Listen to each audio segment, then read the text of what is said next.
નમસ્કાર વિદ્યાર્થી મિત્રો, સ્વાગત છે તમારું ફરી એકવાર તમારી પોતાની YouTube channel SS Gujarat education પર. આજે મિત્રો આપણે જોવાના છીએ ધોરણ 11માં જે તમારો ગાલા અસાઇનમેન્ટ છે તેના સોલ્યુશનમાં. મિત્રો આપણે આજે ઇકોનોમિક્સ ગાલા અસાઇનમેન્ટમાં વિભાગ બીના પ્રકરણ નંબર 1 નું સોલ્યુશન મિત્રો આપણે આજે આ વિડીયોમાં જોવાના છીએ. તો વિડીયોને મિત્રો અંત સુધી જોજો. વિડીયો ગમશે તો વિડીયોને મિત્રો લાઈક અને મિત્રો ચેનલને સબસ્ક્રાઇબ કરીને રાખી દેજો. ઓકે, તો શરૂ કરીએ આપણા આજનું સોલ્યુશન. એના અંદર મિત્રો તમને જણાવી દઉં, અને તમે જો આ સંપૂર્ણ ગાલા અસાઇનમેન્ટના સોલ્યુશનની મિત્રો PDF મેળવવા માંગતા હોય તો તમને મિત્રો જે સ્ક્રીન ઉપર મોબાઈલ નંબર આપેલો છે તેના પર કોલ કરી દેજો.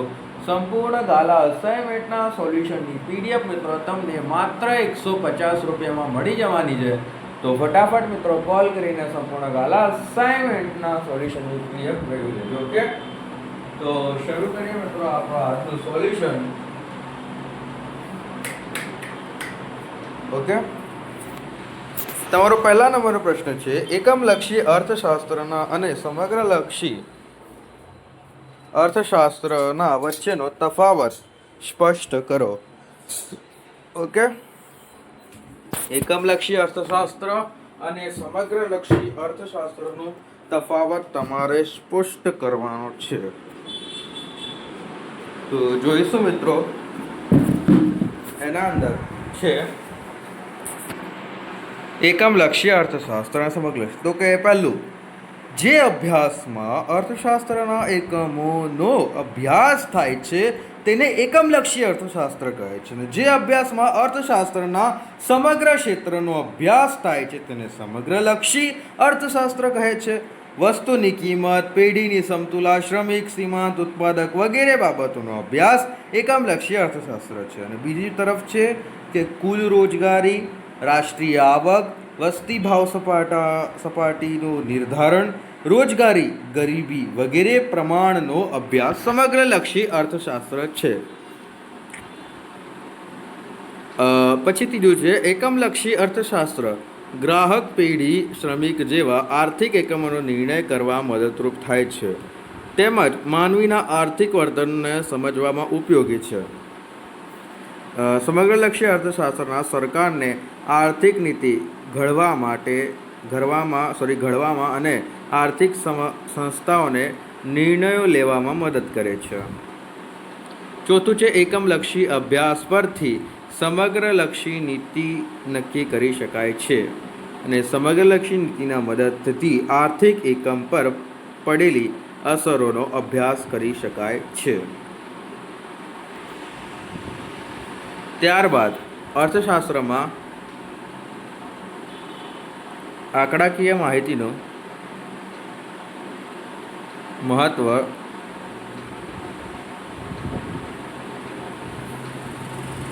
મુદ્દાસર સમજાવો.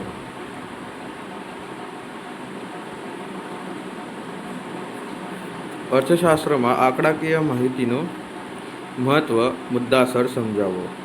તો ઉત્તર, અર્થશાસ્ત્રમાં આર્થિક બાબતોની રજૂઆત અને તેના અભ્યાસમાં આંકડાકીય માહિતી મહત્વની બની રહે છે. તેના કારણો નીચે મુજબ છે.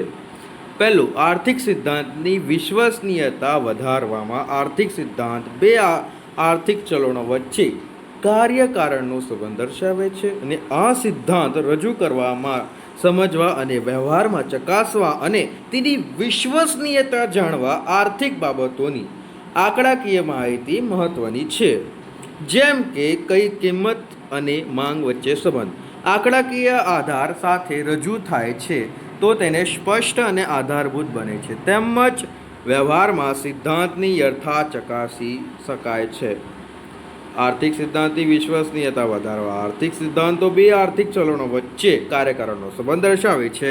આ સિદ્ધાંત રજૂ કરવા, સમજવા અને વ્યવહારમાં ચકાસવા અને તેની વિશ્વસનીયતા જાણવા આર્થિક બાબતોનો આંકડાકીય માહિતી મહત્વ છે.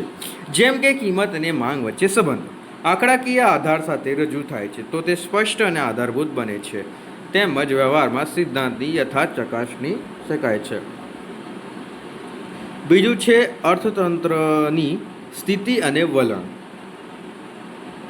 વલણો જાણવા. તો કે અર્થતંત્રને લગતી વિવિધ આર્થિક બાબતોની આંકડાકીય માહિતી આધારે અર્થતંત્રની સ્થિતિ અને અર્થતંત્રમાં વલણોનો પ્રકાર અને દિશા જાણી શકાય છે. જેમ કે રાષ્ટ્રીય આવકમાં જુદા જુદા ક્ષેત્રો, ખેતી, ઉદ્યોગ, સેવાઓનો હિસ્સો કેટલો છે અને અર્થતંત્રમાં નાણાંનો પુરવઠો પ્રવાહ કેટલો છે વગેરે વલણો જાણવા સંબંધિત આર્થિક બાબતોની માહિતી આંકડાઓ ઉપયોગી છે. અર્થતંત્રમાં આર્થિક વ્યવહારો, રોજગારીની સ્થિતિ, ગરીબાઈ વગેરે જાણકારી આંકડાકીય માહિતી દ્વારા મેળવી શકાય છે. ત્રીજું છે તુલનાત્મક અભ્યાસ થઈ શકે છે. જુદી જુદી આર્થિક બાબતોનો તુલનાત્મક અભ્યાસ કરવા માટે આંકડાકીય માહિતીનો ઉપયોગ મહત્વનો છે. સ્થળ, સમય કે ક્ષેત્રને માહિતી સરખામણી આંકડાકીય દ્વારા થાય છે. તુલનાત્મક અભ્યાસ થઈ શકે છે. જુદી જુદી આર્થિક બાબતોનો તુલનાત્મક અભ્યાસ કરવા માટે આંકડાકીય માહિતીનો ઉપયોગ મહત્વનો છે. સ્થળ, સમય કે ક્ષેત્રની માહિતીની સરખામણી આંકડાઓ દ્વારા થાય છે. જેમ કે 2001ની તુલનામાં 2015ના ઔદ્યોગિક ક્ષેત્રે દુનિયામાં આપણે ક્યાં છીએ તે જાણવા આંકડાકીય રજૂઆત અગત્યની બને છે.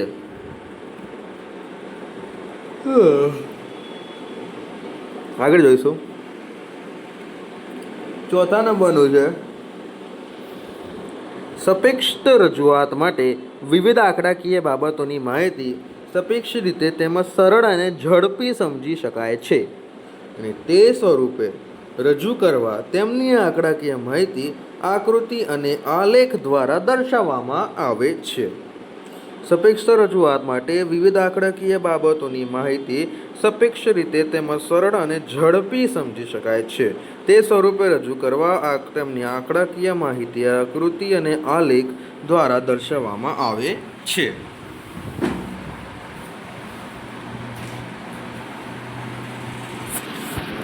આકૃતિ અને આલેખ દ્વારા રજૂ થતી આંકડાકીય માહિતી અર્થશાસ્ત્રના સિદ્ધાંતોનો વલણ અને તુલનાત્મક અભ્યાસની સચોટ અને સાપેક્ષ રજૂઆત કરે છે. ત્યારબાદ મિત્રો ત્રીજા નંબરનો જોઈશું વિધાઉટ ટાઈમ પાસ.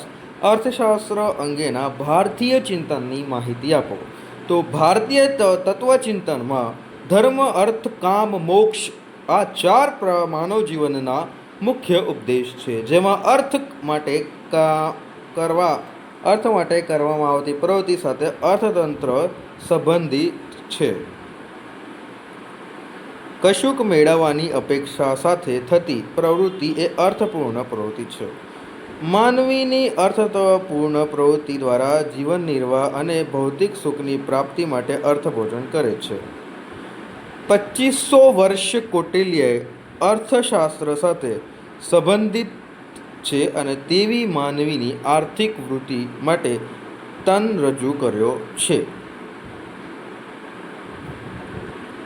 ભારતીય ચિંતનમાં આર્થિક પ્રવૃત્તિ માત્ર અર્થ કેન્દ્ર ન રહેતા તેમાં માનવ કલ્યાણનો પણ વિચાર થયો હતો ને આમ કૌટિલ્યનું અર્થશાસ્ત્ર અર્થ નીતિશાસ્ત્ર કહેવાતું.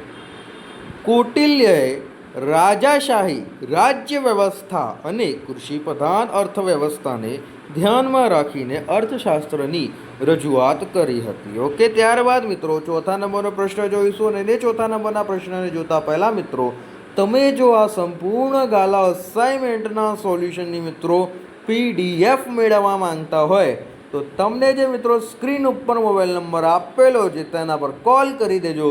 સંપૂર્ણ ગાલા અસાઇનમેન્ટના સોલ્યુશનની PDF મિત્રો તમને માત્ર 150 રૂપિયામાં મળી જશે. તો મિત્રો ફટાફટ કોલ કરીને સંપૂર્ણ ગાલા અસાઇનમેન્ટના સોલ્યુશનની PDF મેળવી લેજો. ઓકે, તો જોઈએ ચોથા નંબરનો પ્રશ્ન. ચેનલને સબસ્ક્રાઈબ કરી દેજો, વિડીયોને લાઈક મિત્રો ફટાફટ મારી દેજો. ઓકે, ચોથા નંબરનો અર્થશાસ્ત્ર વિષયનું મહત્ત્વ સ્પષ્ટ કરો. તો અર્થશાસ્ત્ર આપણા રોજિંદા જીવન સાથે જોડાયેલું છે. માનવીની દરેક પ્રવૃત્તિ આર્થિક લાભ અને ગેરલાભ સાથે સંકળાયેલી છે. તેની અર્થશાસ્ત્રના અભ્યાસનું મહત્ત્વ વિષય છે અને જે નીચેની બાબતોથી સ્પષ્ટ થાય છે. અર્થશાસ્ત્ર આપણા રોજિંદા જીવન સાથે જોડાયેલું છે. માનવીની દરેક પ્રવૃત્તિ આર્થિક લાભ અને ગેરલાભ સાથે સંકળાયેલી છે. તેથી અર્થશાસ્ત્રના અભ્યાસનું મહત્વ વિશેષ છે.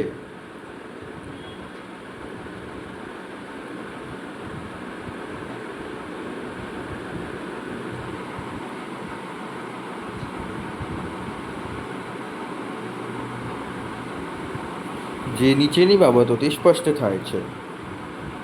પહેલું, વ્યવહારિક મહત્વ. તો કે વ્યવહારિક અર્થશાસ્ત્રનો અભ્યાસ માનવીના જ્ઞાન અને વર્તનને અસર કરે છે.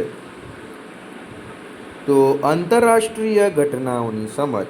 આંતરરાષ્ટ્રીય ઘટનાઓ જેવી કે ક્રૂડ ઓઇલના ભાવ, મૂડીવાદી કે સામ્રાજ્યવાદી નીતિ ધરાવતા દેશોનું આર્થિક વલણ વગેરે જાણી શકાય છે. તો તેમની સાથે આર્થિક વ્યવહારો નક્કી કરી શકાય છે અને સમજી પણ શકાય છે. ઐતિહાસિક ઘટનાઓની સમજ. ઐતિહાસિક ઘટનાઓ જેવી કે ઈસ્ટ ઇન્ડિયા કંપનીની સ્થાપના, અંગ્રેજોના શાસનને કારણે રાજકીય ઉથલપાથલનું સર્જન અને જેના કારણે થયેલા આર્થિક પરિવર્તનો જેવા કે ભાવ વધારો, ઊંચા કરવેરા, અછત વગેરે અર્થશાસ્ત્રના અભ્યાસથી સમજી શકાય છે. ત્યારબાદ બીજું છે આર્થિક મહત્વ. રોજબરોજની આર્થિક પ્રવૃત્તિઓ જેવી કે બચત અને મૂડીરોકાણ, આવક અને ખર્ચ વગેરે સાથે સીધી કે આડકતરી રીતે જોડાયેલા દેશના લોકો પોતપોતાના આર્થિક નિર્ણયો માટે અર્થશાસ્ત્રનો અભ્યાસ મદદરૂપ થાય છે. સરકારની આર્થિક નીતિઓ સમજવામાં અને રોજબરોજના જીવન પર થતી અસરોને જાણવા અર્થશાસ્ત્રનો અભ્યાસ મદદરૂપ થાય છે. દાખલા તરીકે રિઝર્વ બેંક ઓફ ઇન્ડિયાના રેપો રેટના ફેરફાર મુજબ આપણે બચત અને રોકાણ અંગે નિર્ણય કરીએ છીએ. વ્યવસાયિક મહત્વ.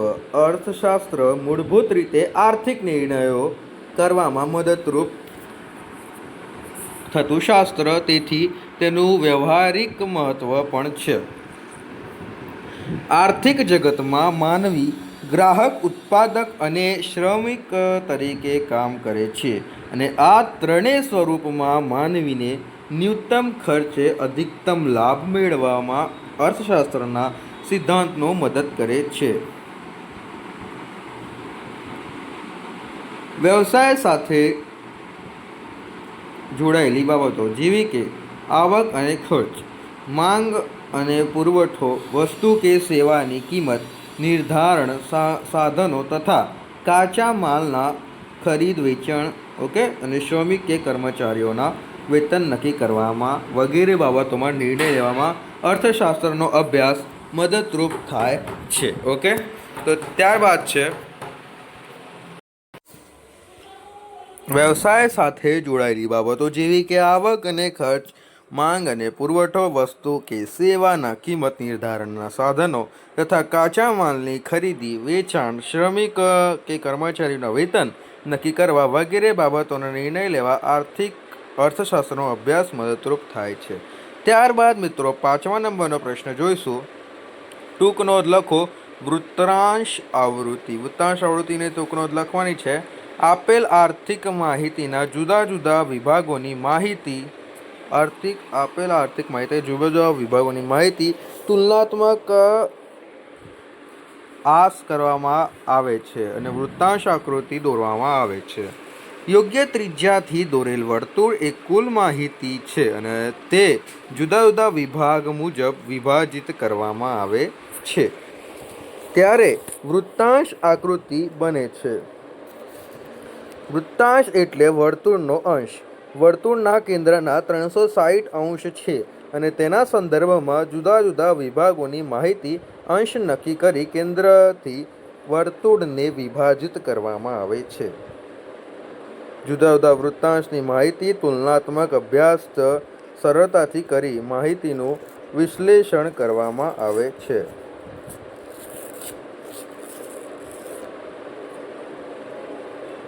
ત્યારબાદ 6 નંબરનું છે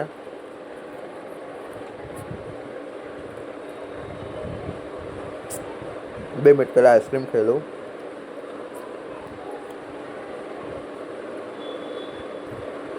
ઓકે, છઠ્ઠા નંબરનું છે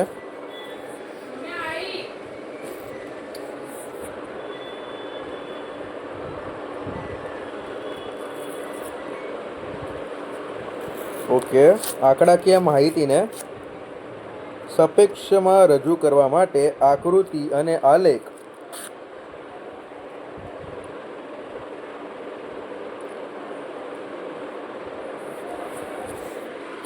આલેખ વધારે અનુકૂળ છે, સમજાવો.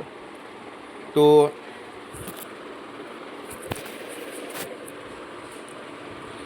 આંકડાકીય આર્થિક અભ્યાસનીમાં આર્થિક બાબતોની આંકડાકીય માહિતી સાપેક્ષમાં રજૂ કરવામાં આકૃતિ અને આલેખ ખૂબ મહત્વના છે.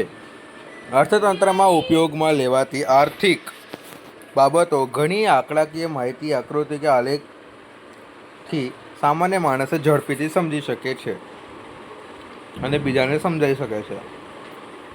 જેમ કે વસ્તી, ગરીબી, બેકારી, નિષ્ફળતા વગેરે આ માહિતીને આલેખ અને આકૃતિ દ્વારા સચોટ રીતે સાપેક્ષમાં રજૂ કરી શકાય છે અને તે દરેક વ્યક્તિ સરળતાથી સમજી શકે, તેનું વિશ્લેષણ કરી શકે છે. આકૃતિ કે આલેખ દ્વારા રજૂ થતી આંકડાકીય માહિતી તુલનાત્મક અભ્યાસ, વલણો અને સિદ્ધાંતોની સચોટ છતાં ટૂંકમાં રજૂઆત કરે છે. જેમ કે ભારતમાં સ્ત્રી પુરુષના પ્રમાણની માહિતીને આલેખ કે આકૃતિ દ્વારા રજૂ કરવામાં આવે છે. તેને તુલનાત્મક અભ્યાસ સામાન્ય માણસ કરી શકે છે અને વિશ્લેષણ કરી શકે છે. તેજી મંદી જેવા આર્થિક વલણોની માહિતી સમજાવવી મુશ્કેલ છે, પરંતુ તે આ માહિતી આકૃતિ કે આલેખ દ્વારા રજૂ કરવામાં આવે છે અને તેને સરળતાથી સમજી શકાય છે. એટલું જ નહીં, પણ તેનો રસપ્રદ તારણો પણ મળી શકે છે. તો આકૃતિ અને આલેખ દ્વારા અટપટી અને લાંબી માહિતીને આકર્ષક રીતે સાપેક્ષમાં રજૂ કરી શકાતી હોવાથી શ્રમ અને સમય અને ખર્ચ બચત કરી શકાય છે.